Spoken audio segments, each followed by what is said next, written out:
د 18 کلنې جګړې د درېدو په مخه 14 ورځنۍ خبرې څنګه او ولې پای ته ورسېدې؟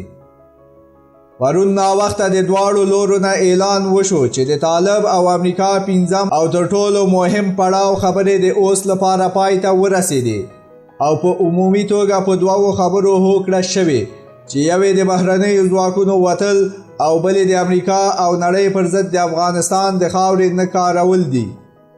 دا چې آیا دا 14 ورځنۍ ناسته رښتیا هم په همدې راڅرخېده او که له دې نه وړاندې هم بحثونه تللي ښایي په دې اړه راتلونکي کې نور وضاحتونه وشي. خو د جریان د پټوالي له امله له رسنیو سره ډېر څه په لاس کې نشته.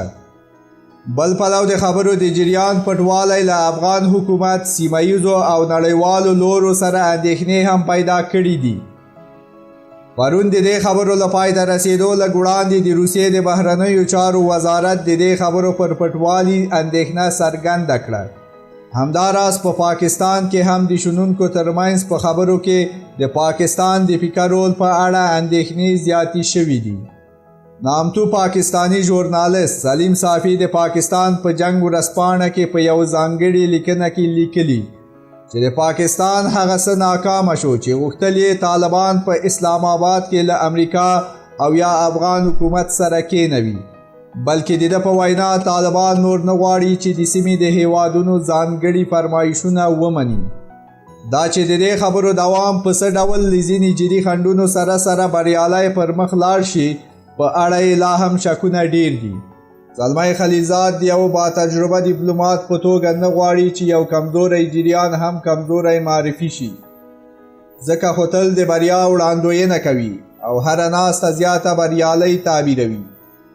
د دواړو لورو نه ګونګۍ، لنډې او محتاطې څرګندونې ښیي چې د خبرو جریان پای ته نه دی رسېدلی او نه هم کوم مشخص پرمختګ شوی او نه څه نهایي شوي، بلکې دا یو توقف دی چې ښایي لږ وروسته کې بیا پیل شي.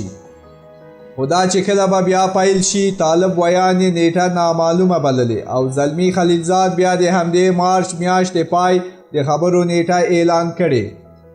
په ټوله کې د شنونکو عامه ذهنیت دا ده چې د لوړپوړو امریکایي او طالب چارواکو ترمنځ په اونیو پرلپسې ناسته ساده او عادي خبره نه ده. یو داسې پرمختګ حتما شتون لري چې دواړه لوري یو بل ته نږدې کړي او په دې ناستو کې له یو بل سره باور او اړیکه هم زیاتېدی شي چې دا به په لویه کې سیاسي فضا ډیره سمولی شي. مننه چې د ویډیو تر پایه موږ سره وئ. مهرباني وکړئ د افغانستان ایکسپریس چینل سبسکرایب او د زنګ تڼۍ کېکاږئ تر څو په راتلونکي کې زموږ ویډیوګانې له لاسه ورنه کړئ. او مهرباني وکړئ د دې مطلب په اړه مو خپل نظریات په کامنټ کې موږ سره شریک کړئ.